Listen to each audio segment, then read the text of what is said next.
Babala po at sensitibo ang susunod na ulat. Iniimbestigahan na ng Valenzuela Police at City Hall ang umunay kaso ng animal cruelty laban sa isang aso na natagpo ang duguan at putol ang dila. Sa CCTV footage sa barangay Balangkas ng Valenzuela, rinig ang alulong ng isang aso madaling araw noong Martes. Kita rin ang isang ilaw na tila galing sa isang motorsiklo na maya-maya'y umabante. Kasunod nito, nakita na lamang na may-ari ng kanilang asong si Kobe na duguan. Natagpuan din ang dila nito, hindi kalayuan sa lugar. Nagpapagaling na sa paggamutan ng aso pero ayon sa veterinaryo ay hindi na maibabalik ang dila nito.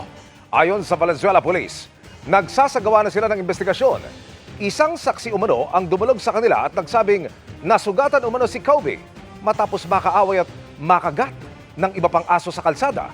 Patuloy nilang kinukumpirma ang lahat ng hawak nilang ebidensya. Bumuo naman ang City Hall ng Task Force katuwang ang mga pulis at City Veterinary Office para tutukan ng investigasyon.